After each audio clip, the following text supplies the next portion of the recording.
repeat this sweet professional intro. Hello and welcome to the Ad Hominem Attack Show podcast. We here at the Above Below Entertainment appreciate your listenership and invite you to listen to all the other fine podcasts on this here network and its parent company, Lousy Weather Media. This is Chris Paul. That was pretty good, right? It was a really good intro. They should use that on all the shows. Very professional. Yeah. And all of them should say, "This is Chris Paul," and then cut off. That intro should be at the beginning of 15 defunct podcasts. Dropping like flies. We're back though.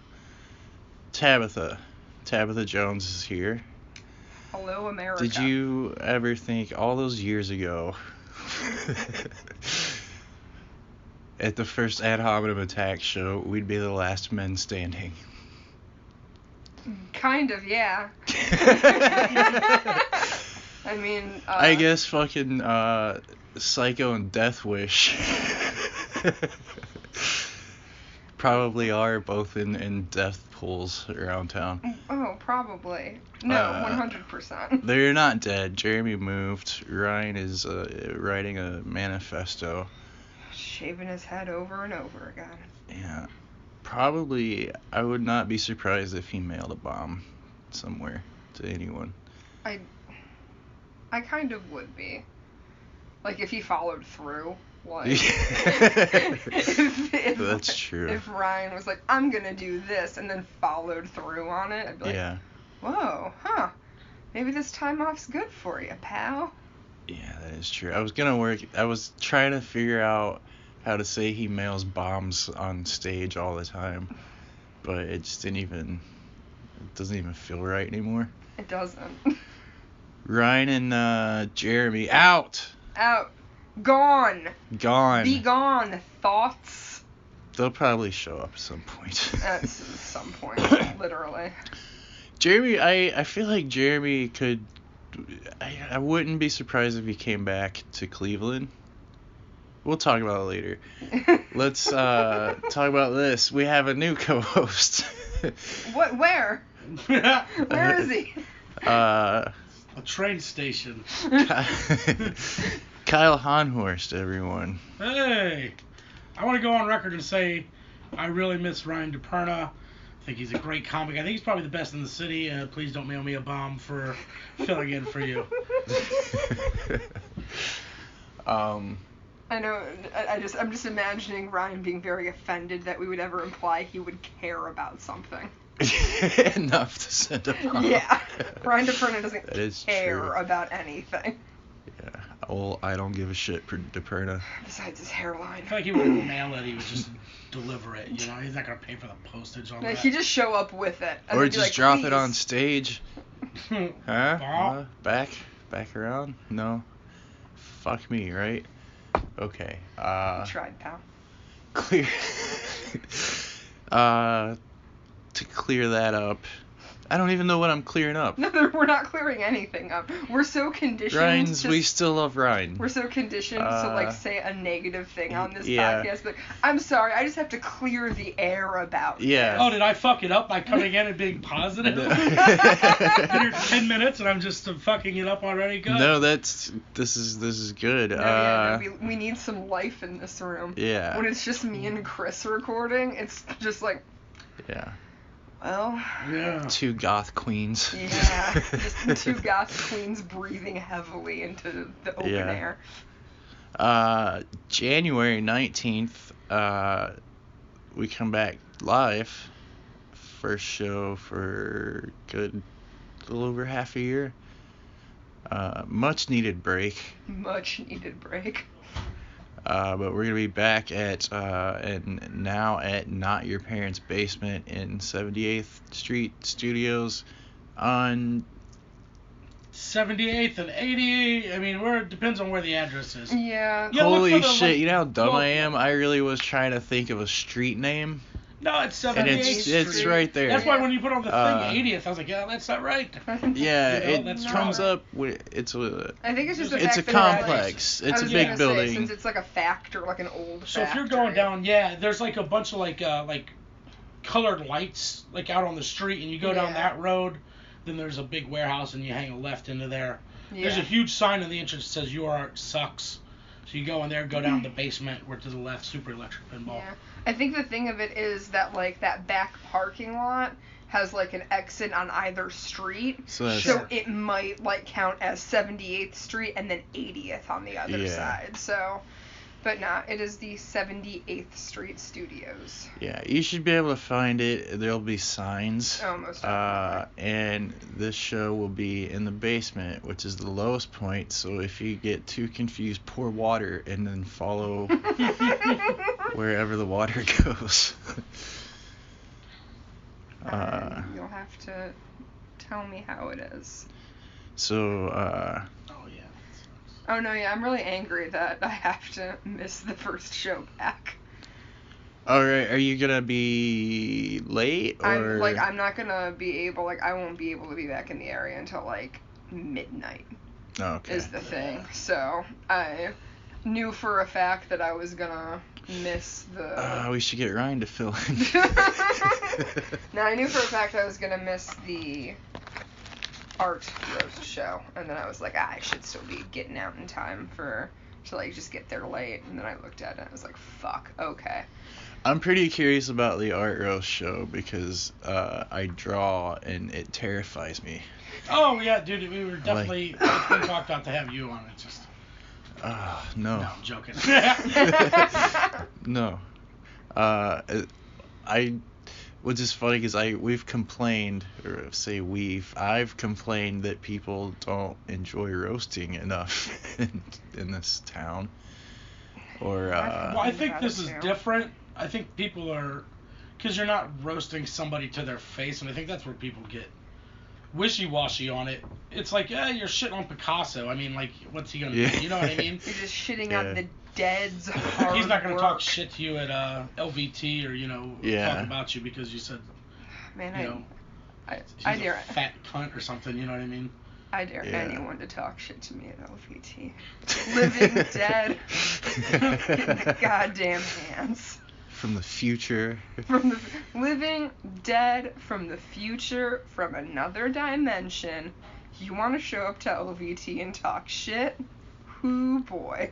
I hope there's a weird Rick and Morty thing and infinite Tabithas show up to roast you. It's just me fighting all of these versions of myself. Oh, that would be great. LVT just shuts down. They can never top it. Yeah, sounds fun. We'll see how it goes. Yeah. It's the first one. Some guys in a basement roasting men who did a thing that lasted for hundreds of years. And women. Yeah, there's women artists. Well, I was specifically referring to Picasso. Well, it's art gallery, so we not trying to misgender your crowd. No, please, no. Sorry. My bad. Anyhow. No, we'll see how it goes. It should be fun. But then after that, we got this show, which I'm stoked. Yeah, so hours of shitting on things and people. Yes, it's been a whole negative week for me. I hate everything. So. Do you get in when you have to write for shit like that? Do you get any kind of mood writing? Mood? No, I don't get mean. I don't put on death metal. Get yourself real annoyed. This fucking bitch, break stuff. No, I just if I'm writing for a roast, I don't know with you guys. I'm constantly, it's in the back of my mind. So I'm driving and I'm like, oh shit, I need to write this down in my phone and hopefully don't kill anybody. You know what I mean? Yeah. So I don't forget about it. I do voice to text, and then it's just okay. And then I get to sit down and then just like writing any other joke. But you're constantly thinking and writing, and that's why I love it. It's because you're forcing it. I like to just look at people and just what the fuck. Oh yeah. Oh yeah, that's my favorite. I found anymore I have to go somewhere to write, because if I don't, if I'm just at home, I just get lost in it, because I find a lot of writing for roast jokes for me is just, like, opening someone's Facebook page, just staring at it, like, really hard and being like, all right. And the amount of shit that, like, I get distracted with at home. So, like, I'm just, like, that person in a coffee shop, just, like, amongst all the gentle music. Just like, this cunt looks like a fucking Elmer Fudd looking ass dumb bitch. Talking about Donna Lee. Sit. She hates my guts. I think she doesn't like me either. Yeah, she's a big fan. She has no problems with me whatsoever. Yeah, there was a whole religion thing. Oh, no, yeah, I remember that. Oh, no, this is old Ad Hom. This is old Ad Hom. Oh, no. These happening. Two gossipy queens. Is this what it is? Are we talking shit? Literally, how long have we been doing? We are. Took us 10 minutes. Took us 10 minutes to be like, oh yeah. To name a person. Me. By name. No. Actually, now that I think about it, I'm like, she likes me compared to how she feels about Pa. Yeah. Well, I think we could say that for plenty of people. Everyone loves me. Not a stellar year on that front. I started last year off with all this goodwill and a Best Male Comic nomination, and ended it with, oh God, well at least you're alive. Is it? I saw Schizo Marty's post. Yeah. Oh my God. Yeah, I don't know if that's even a general consensus or if it's at least just, he's honest, dude. You're not gonna fucking just bomb Marty. on set and get off, and Marty says, "Good job, man." Yeah. No, he'll like, I've had him multiple. I'm like, "You sucked." And I was like, "Thanks, dude. I just thank you for. I really mean it. Thank you for it." That's one of my favorite things to do is immediately after a friend bombs, I like to walk up and go, I bet you feel like a dumb fucking shithead, don't you? Oh, yes! You know who your real friends are. Oh, yeah. People who really care. I feel like I took such a year off that, like, I was thinking about it, and, like, when they posted about, like, the nominations opening up and everything, I'm like, I hope I don't even get nominated for Best Female Comic. Like, there's, like, 4 of us. Like, that's it. And if this year was so bad for me that people are just like, man, not even gonna mention. I'm just like, please don't even let me come up. I nominated you. Oh, God damn, okay. No, I don't know. That's the only one I did. Please do, I need attention. I did that and left everything else blank. What if I just need? I don't know. I left a lot blank. I don't know. I'm gonna bribe a bunch of people to enter me for every single category. So I just start showing. Well, there was no female comic. It was just best comic. They did away with it. Okay. I remember them hearing about, like, saying something about that. Someone nominate me for best show up, go up.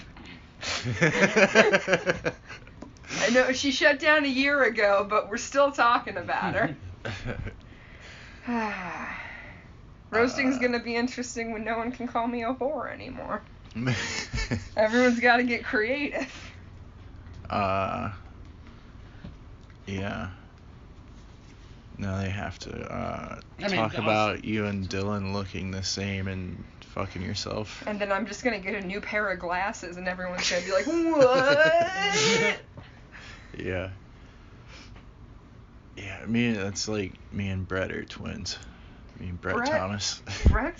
I'm glad that Brett can grow a beard, but I'm unhappy with the fact that he is. Yeah. You see when I told him his head looked like a golden graham today? I was like, your head's so beige and full of texture. Your head looks like a goddamn golden graham. Brett and Logan Rishaw will be battling Saturday. That should be interesting. That should be a good one. I wrote a bunch of jokes for Brett. Like, I don't know, like, we were supposed to battle, and then, like, it just never worked out. And then I was, like, reading through them for this roast, and I was like, fuck, like, he grew a beard. Like, none of this shit works anymore. Kyle, you also have been roast champ in the course of the show. Mm-hmm. And Tabitha. Yes. We did it 2 times, right? Yeah, I believe I'm actually the only one here not to never hold the title. I believe so. I feel like I just like that by accident I've gotten to hold the title for the longest amount of time. You'd be like, oh yeah, I've been the roast champion for a full year. It's like, wow. Well, for 8 of those months we didn't do any shows. So. Yeah. Well, it's like the Are old. You the champion now? Like, is yeah. that technically? Technically, I'm still the champ. I still have the belt at home. Yeah. Now that you're a host, we probably have to do a tournament and we do pick a new champ. Yeah, we should. I always want it to be Sam. If he'd show up, maybe he could. Well, Sam's ability to shoot himself in the foot in a vein. Shoot himself in the arm? I've talked too much shit about Sam. I like Sam. No, I love Sam. I'm exhausted with talking shit about Sam. Yeah, I'm just like, I love Sam's Sam so much. dead father was a character for that the came show up and it was for just like, years. How do you not talk about it? He was a character on the roast show longer than he had been dead at the time. I feel like if there was a ranking, he'd be like 5th, you know, right? Without even telling a joke. Just like the ghost of Sam's dad. Well, Brett's got 2 dead parents, so hopefully, you know, they can make a nice run in 2019. Yeah. I can't imagine why we can't get enough people to do They're just beating down the doors to have their dead relatives dragged out in front of them for entertainment. Anywho, I don't know. Like, my dad's dead. If somebody would have made a joke like you'd appreciate it, you know? Yeah. We grew up watching the Friars Club. He'd be thrilled for somebody to talk shit about him. Yeah. 10 years after he's dead. Yeah, I enjoy it. I'm saying who cares? It's my favorite thing in the world. From a pussy's perspective. From a thin-skinned snowflake. Ginger Moore was trying to get me and Dylan to go up against her and Bob Kenner for some type of roast battle. And I was like, if only Dylan wasn't such a marshmallow. No, like he said to me, he goes, honey, I'm a marshmallow. Don't roast me because I'll just burn. And I just went, I'm going to say this. Yay! I had a similar idea about 10 months ago, and Sheer and the partner were like, no. And I can't thank them enough that video doesn't exist.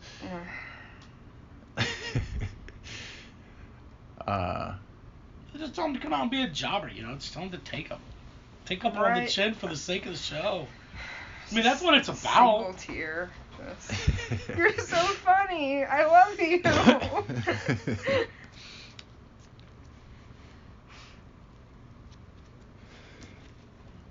So why do you guys think people aren't doing this show as much as we would like?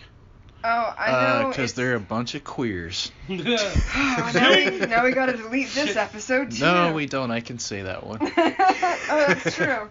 I honestly think it's because a lot of really funny people who are really good at writing jokes don't see writing roast jokes as a legitimate form of joke writing. I think they're just scared. They just don't want to put in effort. I think it's their feelings. They don't want to challenge themselves. Like I see it firsthand anytime. Like I'm just like, I love you. I think you are hysterical. I think you are so funny. I want to see you like do roast battles. I think you'd be great. And literally like they just don't want to put in the effort of writing jokes for one over X amount of time. It's just like I feel like it really shows which people actually sit down and like put in effort to trying to like create like new jokes and like new stuff, and what people just kind of let things just like come and go. I'm like, oh, that's kind of a funny concept. I'll like try that. Like, and I think maybe it's a combination of things then. Yeah. Because I know there's a handful of people I have asked that definitely are good writers and write a lot of material and are very funny. Yeah. But just don't want to do it. I usually just go, all right, and I don't ask why. So yeah, fair enough. I mean, oh yeah, I wouldn't want to be like. Is somebody why not? Yeah, if someone told me no, I wouldn't be like, well, why? I'm in Cleveland. I'm not a working comic, but I'm above going on stage and going against Michael Dragon. You know what I mean? How much do you have to lose? I mean, this is very true. You know what? Like when we were doing the shows, like I would come to the show and I'd bring a bunch of people, like, because they loved the show, they enjoyed the show, and people would ask me, like, is Tabitha on the show? Is Logan on the show? Is Sam on the show? And like they knew who they were without even ever talking to them. So I think it's a good way to, like, and a lot of that room is not, it's a front of the room, you know, crowd. Like, you're not talking to just the comics, especially once, you know, it fills up. It's I'd say 80% like crowd. Like, it's not just like a room of comics. And that's what bothers me about it, is like, why would you want to just keep doing the back of the room jokes? Like, especially for like the open micers that aren't getting on shows. Like, come do this show. You're stupid. Because if you're funny, then maybe you'll get booked on other shit, because people will know who you are. You know, it's just. I feel like people don't take it seriously. Even though it's not something that you're, like, I'm expecting people to come in and be like, I'm very serious about this, but, like, I just want people to see it, like Kyle said, like any other show. You know, if you aren't getting on these big shows, if you are just, like, trying to write and trying to, like, challenge yourself, like, why the fuck wouldn't you come and do this? It's a good show, it has a good audience, it has a good fan base, like, and it's not just another waste of time. Like, how many times do people just go up, just show after show after show, and do the same thing over and over and over, and learn maybe, like, 2 things from just doing the same jokes, and doing the same format, and putting the same amount of effort to every single show? You learn how to crowd work, you learn how to riff. Exactly. And you get people to come see you again. People are like, oh, let me come see you, and you're like, well, I've been telling the same joke about masturbating into a sock for 3 years. And now you're like, okay, come out and see these jokes. They're all brand new. Exactly. And it's nuts. It's nuts to me, but I don't know. I'm not everybody. True. Yeah. I mean, because there's, a handful of people working regularly? Like, nobody's above it. Like, so, I mean, whether they like to think so or not, it's...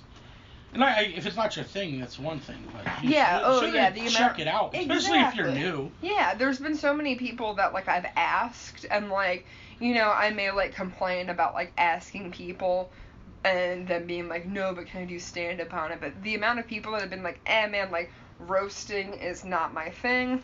Like, if you're just, like, upfront about it, like, I remember, like, I asked Liz Blanc, because I thought I was like, you know, I would really like, I had a few people in mind that I really wanted her to go up against, and I approached her, and she's like, honestly, she's like, it's just not for me. She's like, she's not my thing. And I was like, well, okay, you're super funny. Let's have you on and do stand-up sometime. You know, it's a different thing if it's not something that you're feeling or something that you've tried before and you didn't like it. Or, you know, but the amount of people that are just like, I don't know. Yeah. Like, I don't know if it's just, like, people thinking that they don't, like... I've had so many people be like, how do you write a roast joke? And I'm like, what do you mean? Like, you just have to, like... Just jump on YouTube and put in... Well, don't put in roast, because now it's, like, a thing... Like, the word roast, kids use it now to be like, roasting this person bae. Got roasted. Yeah. Roasting and pranking bae. That's all YouTube is.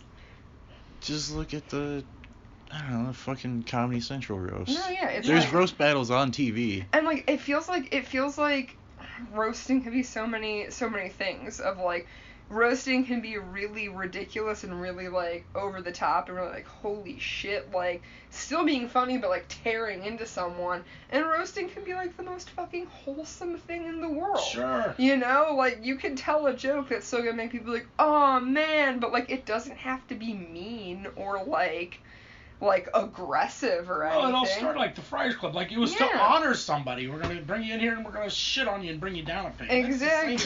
Yeah. You know what I mean? 100%. No, yeah, I just wish more people were open to it. And it's not a malicious thing. It doesn't matter if you win. Like, once you figure that out, it doesn't matter. It's... Oh, yeah.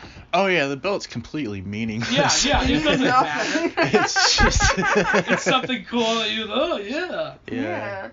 I wrote really good jokes for a while. Yeah, it's fun. It's literally just like, why do you want to, like, why don't you want to have fun? It's just like, yeah, is what I don't get, is like, when there's so many shows that are the same format and the same people, the same jokes, the same cadence, like, it's just like, and it's what? really just, it's people talking shit, but in the way that, like, they beat each other up in the WWE. Yeah, it's exactly. Oh yeah, like, it's all about, when I was, like, on that, like, post I made of being, like, my new booking tactic for the roast shows is just to get all the people I think are really funny and then lock them in a room until they take writing roast jokes seriously.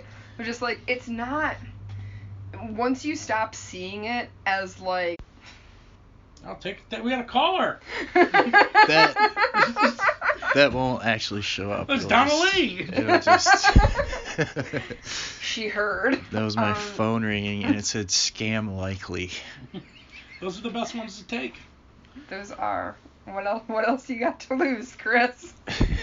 But no, when you stop seeing it as being like, oh man, I'm really gonna get this person I'm up against, and start seeing it as like, oh, me and this person have to work together to make the audience be like, wow, this is so mean and funny and ridiculous. Like, it's a performance. I think there might be an aspect of so many people are trying to network in comedy and stuff like that. It makes them anxious to insult somebody they don't know that well. True. I mean, I'm working with Logan a ton now. Mm-hmm. It's because we talked crazy shit about each other. Exactly. And I was like, oh shit, that was a great joke you wrote. And he's like, oh yeah, like that one you did too. And now we're doing a bunch of shit together. Yeah. So it's just, it is networking. It's just, I don't know. It's like, I don't know, I feel like it's I digress. I feel like it's like networking, but like networking and figuring out who you can make like a real connection with. Sure. Because like I feel like anyone else I network with through like stand up, because like my main thing is like I feel like a lot of people see the kind of person I am on stage and the type of jokes that I tell, and they're like, that's Tabitha. That's who Tabitha is. And I'm like, stand-up Tabitha is not a fucking real person at all. So I feel like a lot of, like, people like, I see you, I think you're funny, I enjoy what you're saying, and this is just kind of how I think you are. But I feel like with the roast shows, there's such a, like, you're expecting people to be, like, not like, I'm never like just that like me. Like I'm not a natural roaster. I can't just like look at someone and be like, boy, like I have to like put effort into it. Mm-hmm. And I feel like there's a little bit more of like an understanding that like, oh, like this is all a ruse. It's all a put on. Yeah. And then like we talk after the show and like we actually like understand and get each other. Yeah. Well, I'll say for sure after writing 80 roast jokes about each other, Ryan and I are so much closer these days. Oh yeah, no. 90% of the reason Sheer and I like worked together at all was because we just sat down and wrote a bunch of really mean shit about each other before it was really mean shit. Like, haha, harmless shit. And then... Yeah. Isn't that what we ended on the last show? The last show? Wasn't that the oh, real are we going to do one? this? Hey, I never even realized it was a thing until like 8 months later. And I was like, oh, I thought... Nah, it wasn't a thing as like... we stopped the show. No, yeah. There was 15 different factors going into that. Oh, most definitely. It gave me pause. Yeah. Mini paw with an S. Uh-huh. It's hard to do my paw puns out loud. They really only work on Facebook. This is true. Or else it just sounds like I'm having a stroke while I'm trying to... It's impossible. You okay, buddy? Raise your arms above your head. What's your name? Smell toast. No, I'm very glad about where we're at now. Yeah, I mean, Kyle, I didn't know Kyle. I emailed you for almost a year trying to get on the show. Yeah, I'm a real asshole. Well, it's fine. I mean, I wasn't up here. I was in Akron, so I mean, I don't blame you. But now it's kind of like, I think you kind of figured out. You even said this to me, like, maybe I need to just start booking people I don't know and just seeing what they got. You know what I mean? So it's like, don't hesitate to ask to be on the show. Oh yeah, 100%. Yeah, I'm not gonna be super mean about it. If you suck. Yeah, we're gonna ruse you a little bit or whatever. Oh yeah, and that's and that's the nature of the show.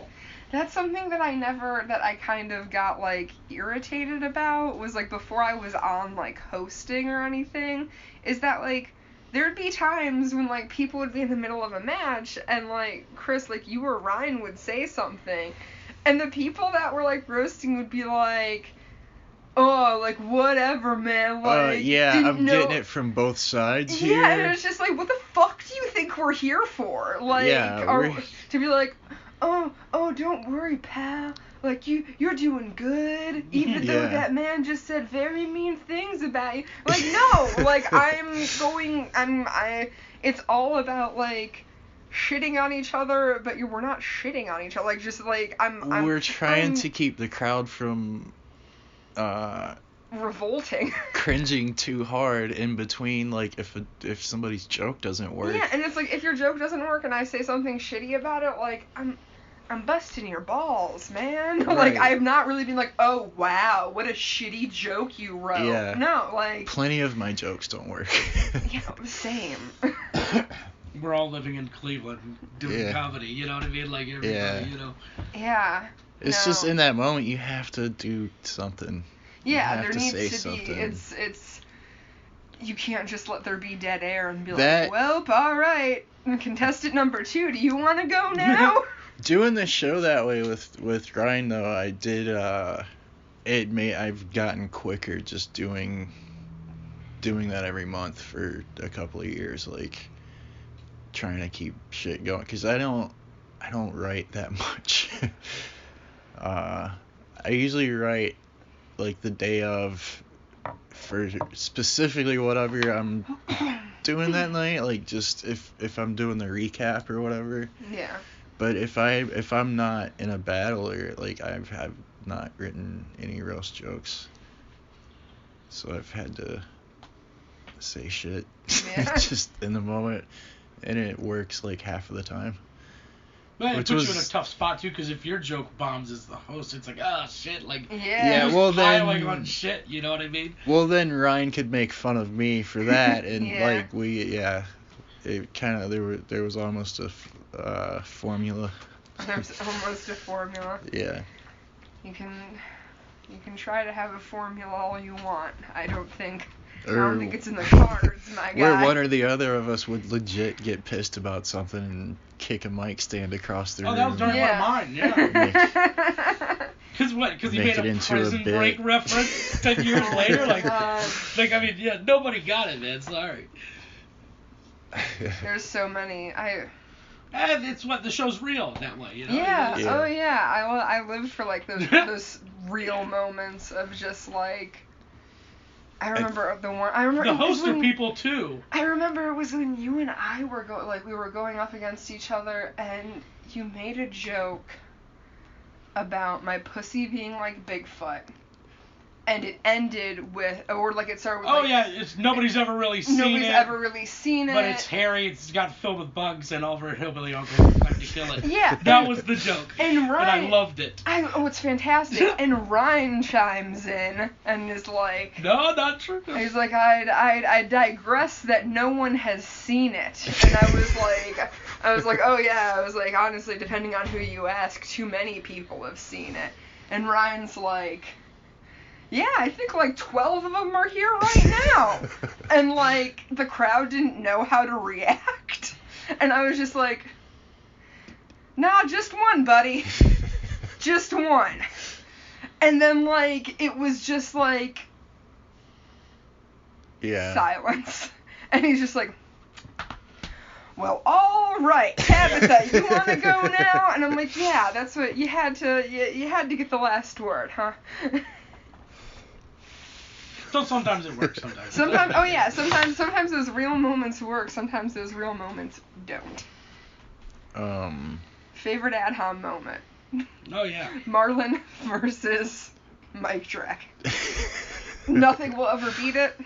He recorded it audio because I couldn't be there, and he let me play it, and I was like, oh my god. You know what I loved about, so, just the fact that we're doing that at all, and then Mike Dragon did a, Al Jolson reference? Yes, there was an and Al Jolson. Everyone gasped.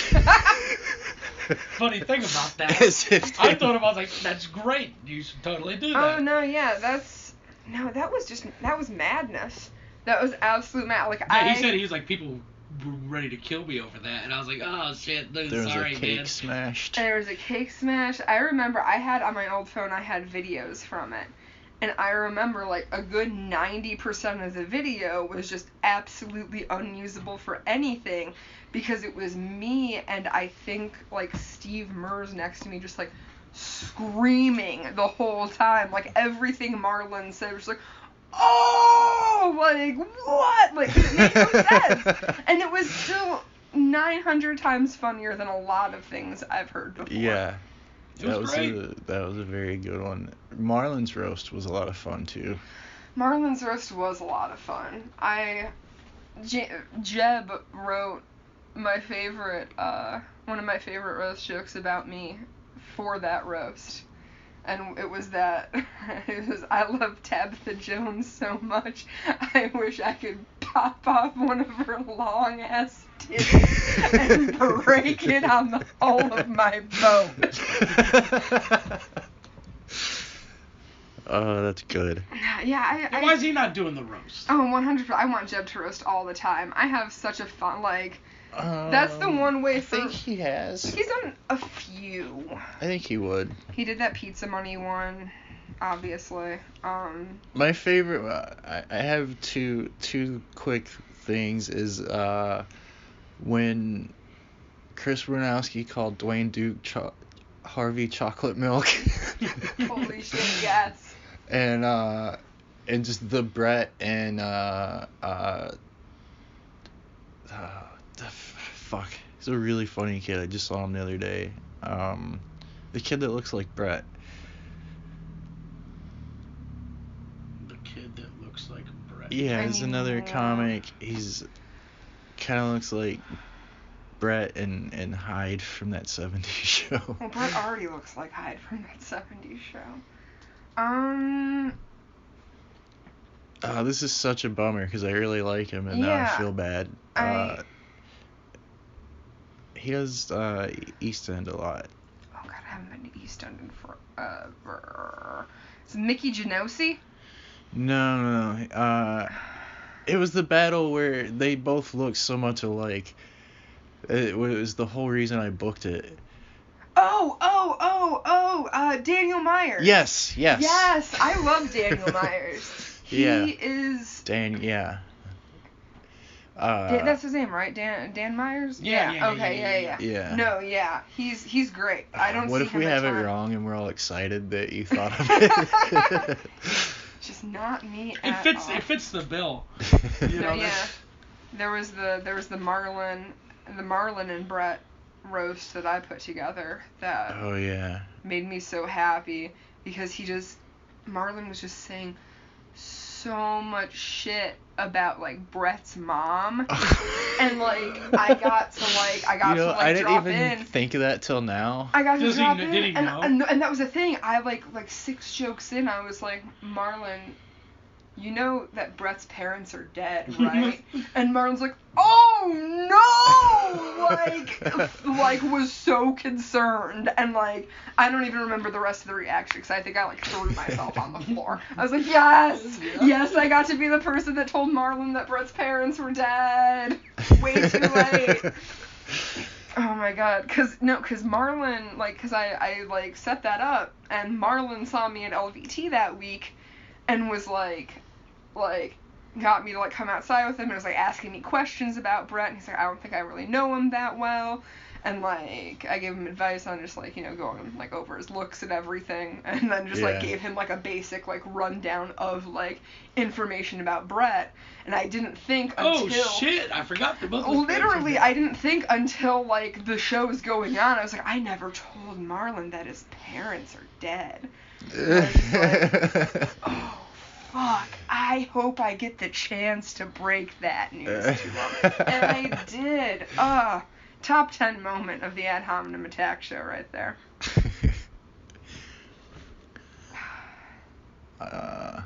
Yeah, Daniel Myers and Brett, So good. That was funny. Just as soon as they both walked up, everyone knew, they did this on purpose. Oh, yeah. I think they walked up and people just started laughing. Yeah. And then, I don't even know if the jokes were... I don't remember any of them, but it was basically just two dudes that looked exactly the same tell each other what they look like. Man, I see like roast jokes as like a form of just like admiration. Like I'm honored when someone comes up with like a unique roast joke. Sure. I don't know if it's like the fact that like I've had people, like, when I was, like, doing it more regularly, I would have people, like, come up to me and be like, I thought of the best roast joke, like, I thought the best roast joke for you, and, like, I just, like, can I tell it to you? Because I know, like, we're probably not gonna, like, battle or anything anytime soon, or, like, they didn't do it, like, regularly enough. I'm like, yes, please, oh my god, like, I want to hear, like, the creative mean shit you come up with, because it's so much fun. And, like, Ranowski did that. He came up with, Tabitha Jones looks like Wednesday Addams if Wednesday ate Thursday, Friday, and Saturday Addams. And I was like, thank you, that was hysterical. I love that. Like, please, I need more of that. What's your one that you've heard about yourself that you... Christ. Logan had a good joke where he said something like, Kyle recently got married. He went to the altar and said, I yabba dabba do. Which I really liked. It was super juvenile, but I loved it. I remember that. You had just monster ones. Like when we battled, like I was almost like blacking out because I was laughing. Like you would just say a joke and I'd be like, I don't know what she fucking said. It was hilarious. Oh man, no, that was one of my favorite battles. I remember Sam had one about you. Me and him being Chris Farley and David Cleveland's, yeah. Yeah, I remember there was one though where he like likened you to like the cold cuts counter or like the cooler at like a 7-Eleven that sells like lunch meat or something, and like I can't remember the exact wording. But just like the comparison was that you were massive and full of cold cuts, cured meats. Oh, what was what's the guy's name? The older guy, he's got kids. That was doing it. He was Chris Paul. No, not you. Chris Gaynor. Chris Gaynor. Oh yeah. He said Kyle works as a lunch lady, and you type of guy or something along the lines of like, there'd be a mass shooting and you could save all the kids, but you're too big of a pussy to do it. And I was like, that's great. Like, I really love it, but you'd be too big of a pussy to do it or something like that. Like, I really liked that joke. That was one that stuck with me. At Ryan's roast, Seaholzer said about me, he goes, Tabitha's known a lot for her roasting abilities. But if you've ever seen her, you'd think she'd be a lot more well known for her deep frying abilities.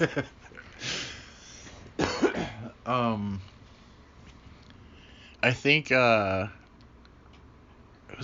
was Chad. It was Ryan's joke about Chad Weaver was something, you weird little fuck, you've been fingered by more step uncles than a copy of Guns and Ammo magazine. I said something about Chad of like, Guys, we really lucked out with Chad that he was molested the perfect amount of times to become a stand-up comedian. One more time and he would have gone directly to children's TV show host. Yeah, Chad.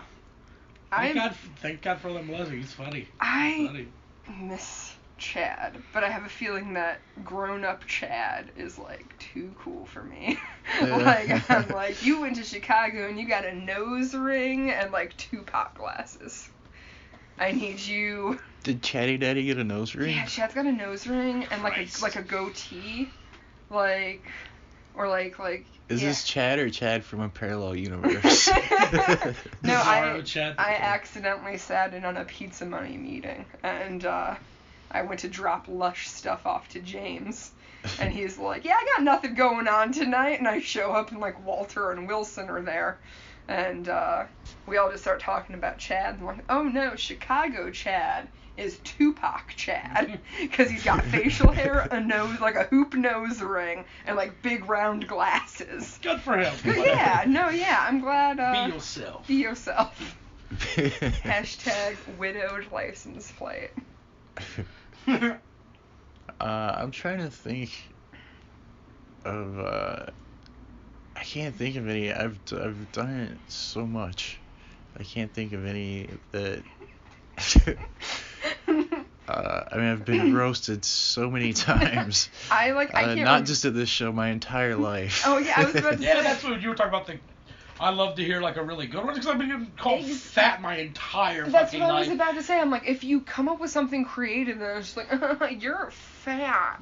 It's like, wow. Yeah, no, that's the most basic thing that you could come at me for. Like. One of Ryan's, I think it was on the old intro for the podcast, was he went to the deli and ordered the crisp paw, and they gave him a sandwich with 200 pounds of turkey meat. It wouldn't shut the fuck up about the Marvel Universe and wanted you to fuck its wife. Yes, I remember that one. I was just thinking about the fact that I can't remember any of the ones I wrote for you, but I can remember when Ryan and I hosted, and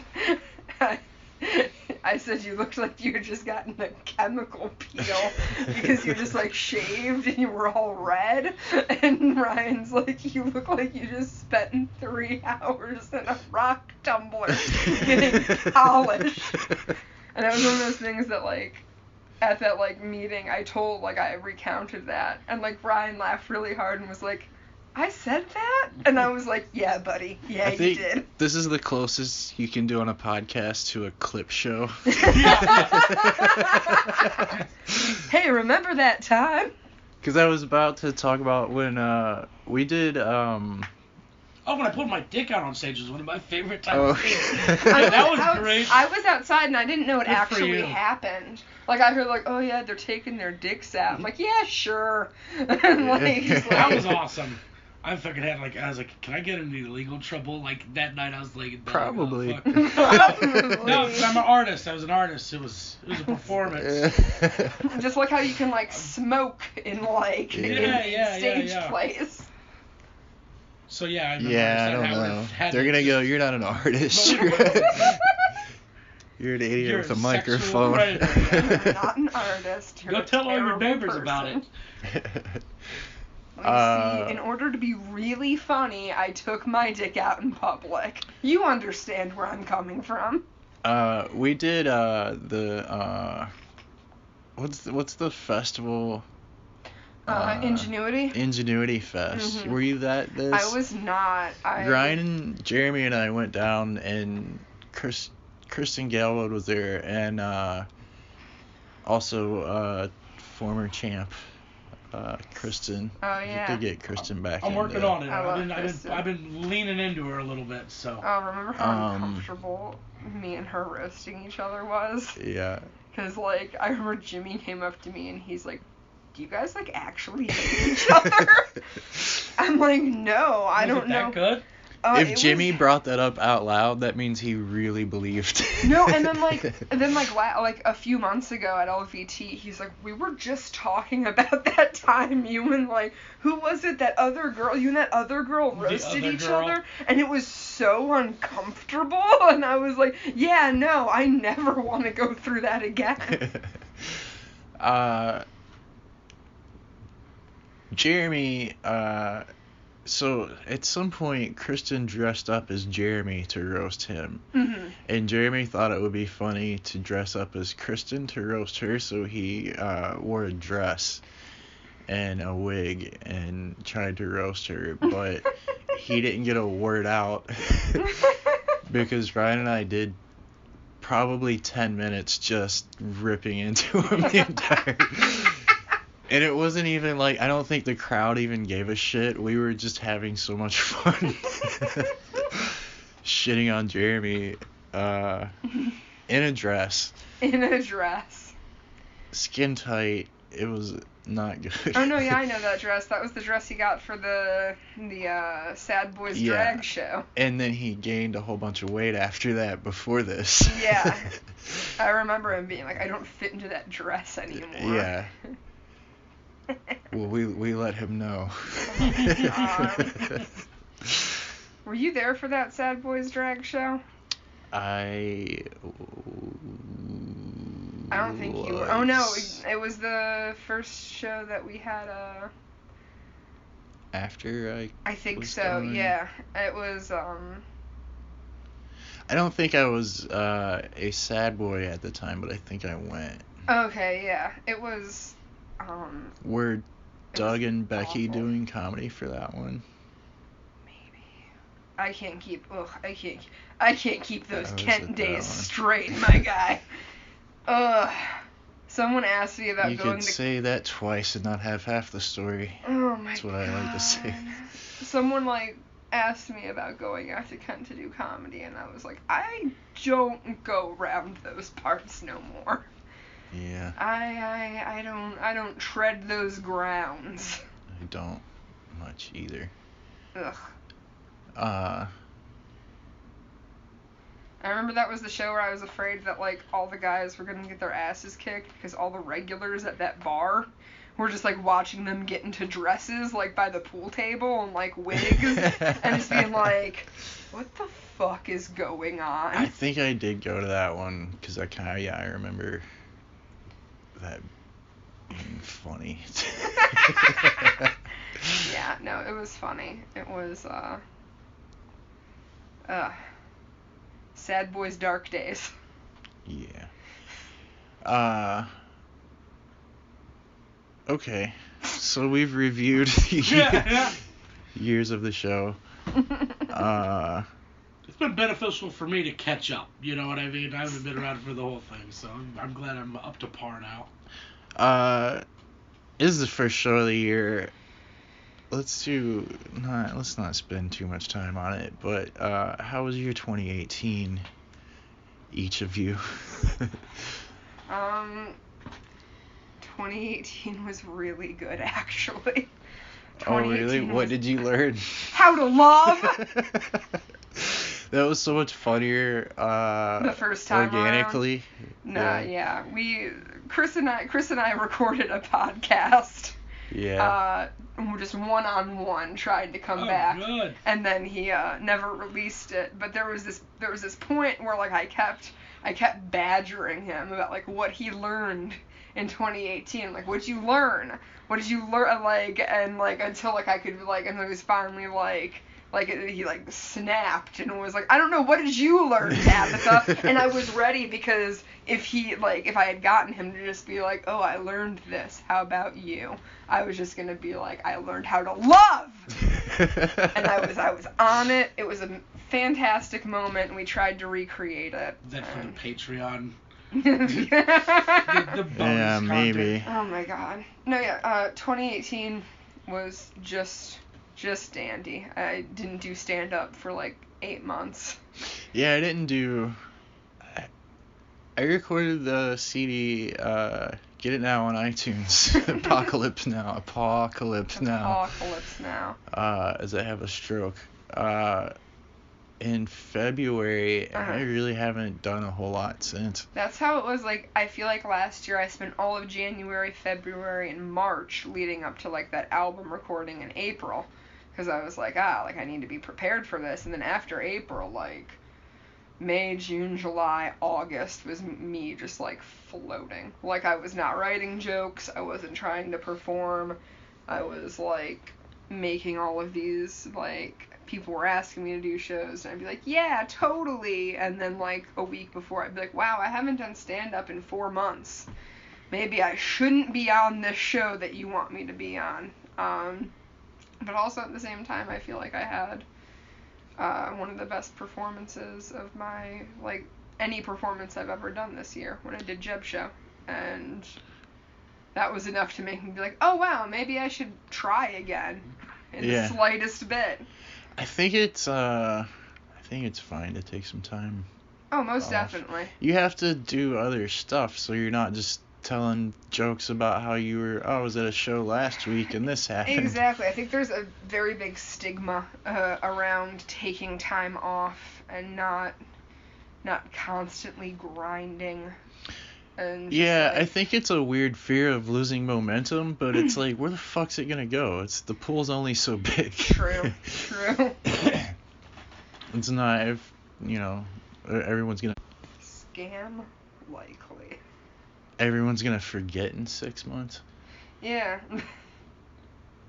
How was your 2018, Kyle? It was dope. I mean, I didn't die, I'm still around. Didn't you go to the roast battle up in New York last year? That was 2017. I went the day after Christmas. Okay. I blacked out at Christmas, got up and drove to New York, and it was sweet. Like, I thought some of my jokes were all right, but I kind of ate dick up there, and then it forced me to reevaluate for this year, and so I kind of figured out what I wanted to do, and so I think I made some strides this year.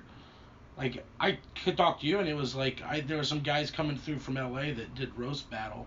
They've been on the TV, they write for the roast, and I was like, where can they go up at? And they had a falling out with their one venue, and I couldn't find anywhere, and I was like, well, this is fucking stupid. I've been here for 7 years, and I can't find these guys. So I ended up taking them to Kent, actually. Mm-hmm. And then I was like, okay, well, I need to change that this year. So then I got involved in the festival.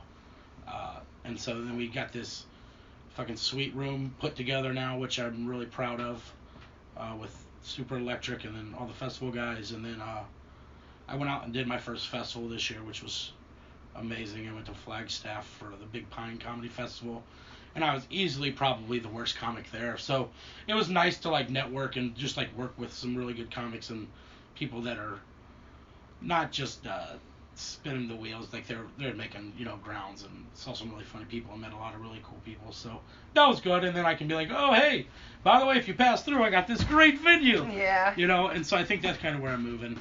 I'm never going to go on the road. Like, I realized that, And I was like, what am I doing? I like doing comedy, but it's like, am I ever going to be able to make it a career? Possibly, but not by telling jokes. So yeah. So I'm trying to work on the other aspect of it, because 100%. I learned a lot of people are very unorganized. They can write jokes, but, like, they don't know anything. So I'm kind of just working towards, like, hey, what can I take from this side? Because at the end of the day, if I'm running, like, quality shows, I'm still making people laugh, whether it's me directly, but if I can put it together. So I kind of had an epiphany after eating dick at the Stand in New York. So, yeah. But that was a sweet experience. Like, who was there? Mark Norman was there, and, like, Big J Okerson. So, like, all these guys roasted me, which was, like, really cool. Oh, nice. All these fucking killers, and that's crazy. Yeah. So I mean, it was fun. Like, I don't regret any of it. But so I had a very productive 2018, I guess, comedy-wise, even though I didn't get up as much as I would like to. But I don't think anybody does. For sure. So. I think, yeah. Now I'm hoping this show, and this show is what got me back doing it. Like, once I signed up here, I wasn't doing much.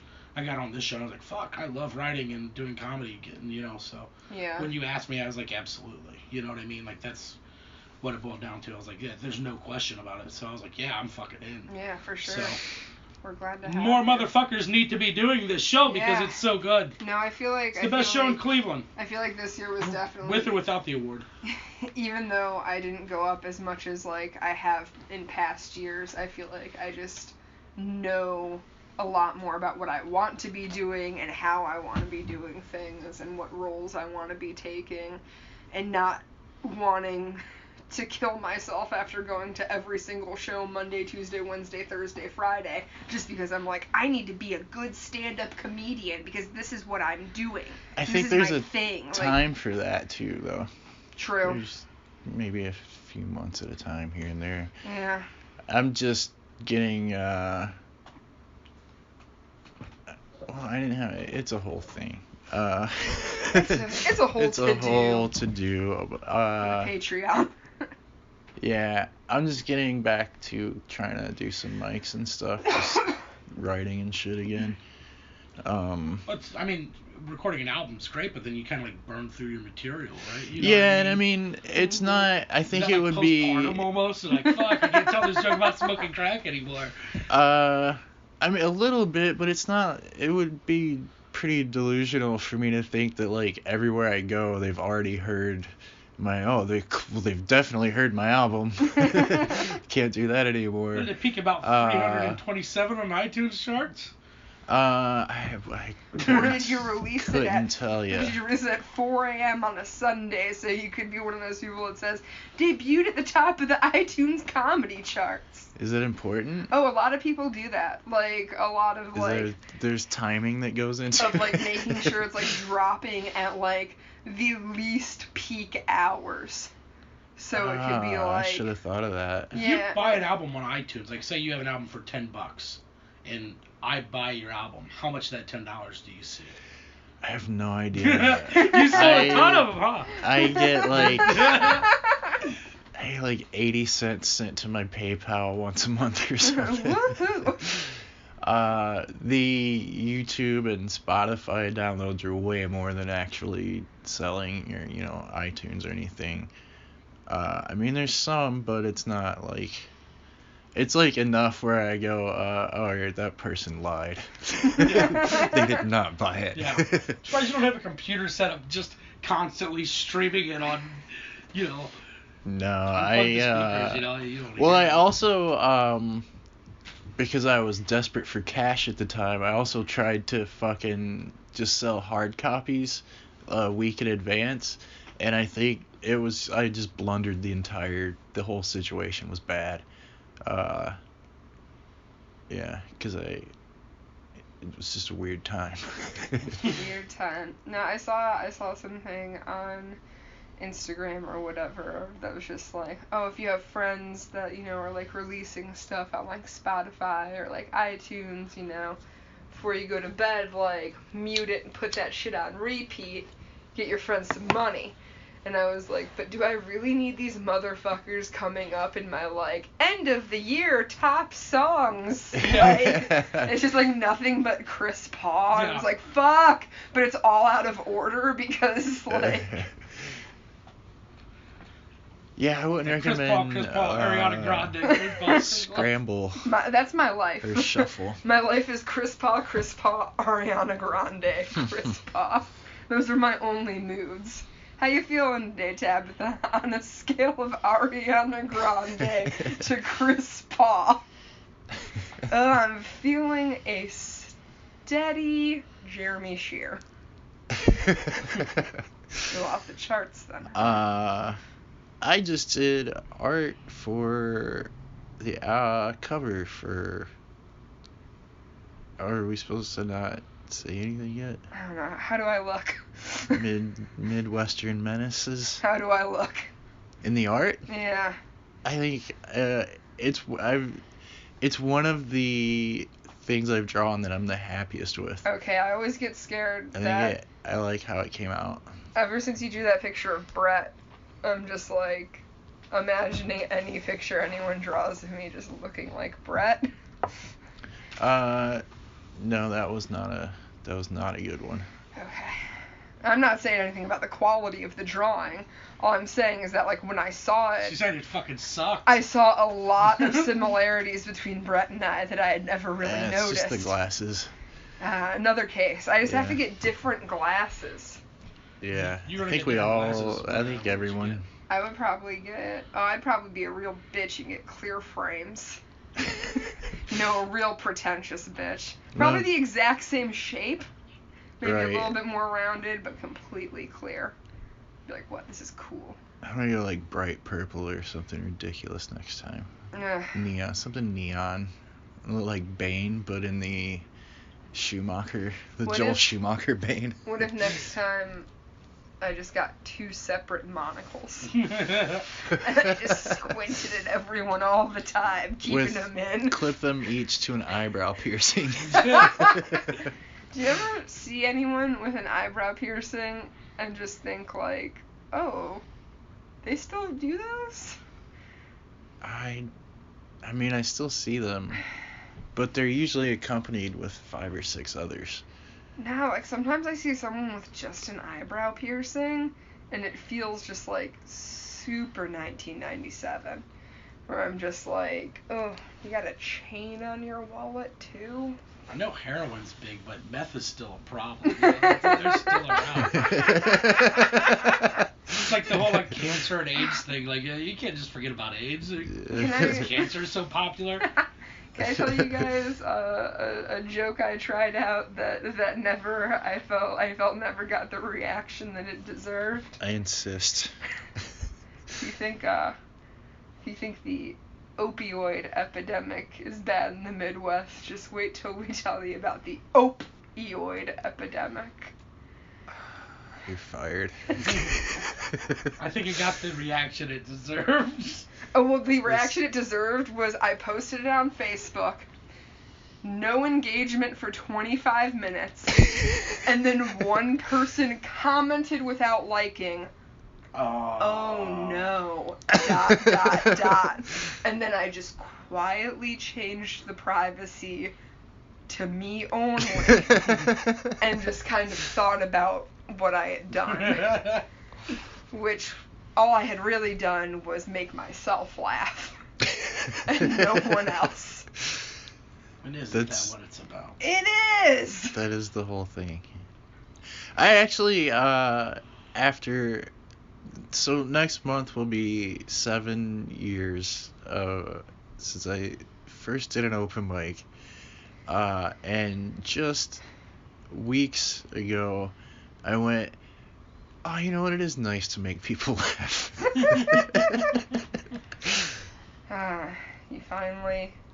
You finally learned your lesson. I can't believe you didn't become a real boy. This doesn't have to be completely about me. What? This isn't completely. Imagine if I expand this into other aspects of my life. The things I could do. Yep. And that's why I'm back. We're back. It's like that animated movie about the dinosaurs, except it's just people. No one really. Land Before Time 4. No. Land Before Time 2. No. Land Before Time. Movie is there? Literally, there's another dinosaur movie called We're Back, and a bunch of dinosaurs show up in New York City.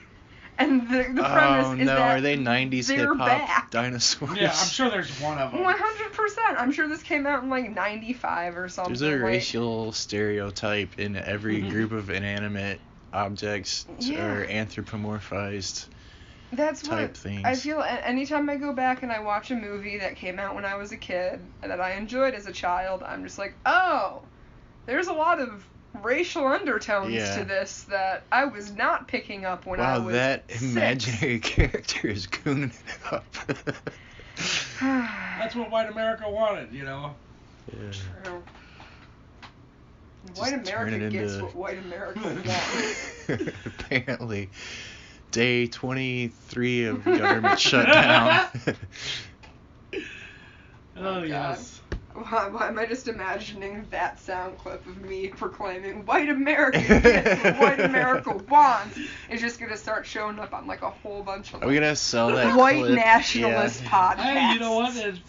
We need a niche market. You know, I'm gonna sell that clip. Would Benjamin have a podcast network for a montage of like, the Star Spangled Banner in the background and then the voices of racists. And it's just like clips of like the gun girl from Kent. Yeah. And our Bud Dwyer. My hero. My hero. The Arba, I'm sure this has come up a dozen times on this podcast, but the Arba Dwyer story is my favorite American thing. The dude literally shot himself in the face on live TV to expose corruption in government, and no one talks about it anymore. No one cares. It was like, for a minute, and I feel like he thought in his head, like, this is really gonna shake things up, and it just a dud. It's just like his live televised suicide bombed. Oh my god. Do you remember the episode where Ryan read the Jerry Sandusky letter? The clip of that's on YouTube. Yes. Yeah. Oh yeah, because he compares himself. I was trying to remember what got us to that, and it was that he compares himself to Forrest Gump. Yes. And then signs off Forrest Jer. Right, and then we call Jeremy. Jeremy. Forrest. I still call him Forrest Jer. Yeah. Occasionally. This podcast is long enough. I'm speaking Remember for that one time? Hey, I'm speaking for the it's listener literally now. Remember that time? Nobody's getting to this part. Remember that time you said What I learned in 2018. The what? I was doing the Chris Farley show, the one like he's got like Paul McCartney on. Oh. Remember when you wrote Blackbird? That was great. Really good. Awesome. Was there just awesome. a anniversary of his death or something, like A couple big months ago, one? maybe. Yeah, he probably. was. Because Adam Sandler did that song, and Okay, yeah. yeah, you're not making that up. He was in the zeitgeist for a moment. Alright, yeah, that's it. That's the end of the show. What are you guys doing that you want to tell people to go to? Friday night we got the third Fridays at 78th Street on 78th Street. 9 o'clock free show. Who's on it? John Armstrong, Liz Blanc, Chris Harvey, Ray Hyclax back in town, a couple other people. Then 7 on Saturday, the Heart Roast, and then 9 this motherfucking show. Yes. We didn't even talk about who's on the show. Who's doing stuff. Logan Rashaw and Brett Thomas, Brian Sternick, and was it one of the Graham brothers? Joe Graham, yeah. And Dave Herron and Tommy Eckel. Tommy. I think Tommy's gonna be pretty good. He's always talking shit to emo girls on Facebook all the time. So. Oh, thank God I won't be there. No, but I think this would be right up his alley. Hopefully he's somebody that sticks around. He won't listen to this. Be a good show. And Spider Jones for stand-up. I think so, yeah. Spider Jones and Martin Malloy. Marty's on something else. He is, okay. I'm glad we got this worked. I'm going to do stand-up. I'm going to do stand-up. I'll Skype in. I'll do a set. Maybe we're going to have DePerna on for stand-up sometime soon. Yeah. Our next show. Any other things? Columbus, Tabitha and Dylan and Brett and I we're just doing an open mic, but we'll be in Columbus. This year I'm looking to do nothing but out-of-town dates and private events that I'm still going to put on a graphic of myself to let everyone know. Yes. You do those private events. Oh, I want to plug a sold-out gig at the... It was sold out before I was hired. The 14th, private event, sweaty. Again. Every single time I see someone do that, I go, hey, we don't need to know about that one. Same. You know, I couldn't. I talked shit 10 minutes in, and then I tried my best, and then I held off for a good amount of time. Well, I think that's we're not naming names. No, but these people know. They know who they are. Everybody thinks it's about them. They know a lot who of they people are. Do it. Oh no. I had a weird meltdown over the summer, and shit all over comedy and the people who do it. And there was one post that I had literally 6 different people from 6 cities go, "Oh, you're talking about this person, aren't you?" Oh my god. And it was about comedy dads. And stop it, because you're at the same open mic, you cunt. I remember that. It's just telling of how rampant because I comedy wasn't talking is with about just shitty people, though, that like you're just like, hey, very general thing. Yeah. And everyone's like, oh, I know a bunch of those. Yeah. Like, yep. Because I wasn't even talking about anyone specific. Maybe, I thought it was me. I thought it was me. Dadatha. Dadatha. It's technically supposed to be Daddytha. Hence the DADD, but surprisingly, literally Daddytha is taken, and I need to know who it is, because I'm both intrigued and terrified by that. It's someone with a lot or no confidence. So me. Both at the same time. I'm nodding my head for the podcast. Yeah, well, you know, a silent nod. Alright. And there was another thing I wanted to... I don't know. I don't care. We'll be back before it happens, probably. If it doesn't happen in the next week. We'll be back. Juggle our schedules. We're back. I'm gonna get home and I'm gonna find an image of it and I'm gonna put all of our heads on it and you're gonna understand what I'm talking about. Oh, I'm gonna draw a thing. I'm a big drawer now. This is one of my 2018 things. You're just like, I'll draw a thing, and I'm like, why does that feel like a threat? Okay. I got back into drawing again last year. Good. So, yeah. I'm proud of you. Thanks. You're welcome. I've had a few people say, "Are you okay? You've been painting a lot." That's a crazy person thing. You've been painting a lot, which is usually what crazy people do when they don't want to face the outside world. And yes. No, but also I'm fine. But also I'm only fine because I've been allowed to stay in the house painting. Oh boy. Yeah, we don't have to do that. Whole bunch of things happened at once. None of that matters now. What matters is Ad Hominem Attack Show, January 19th, 9 p.m. Come early for Your Art Sucks. Go to those things and then relax. Bye. Bye. Bye.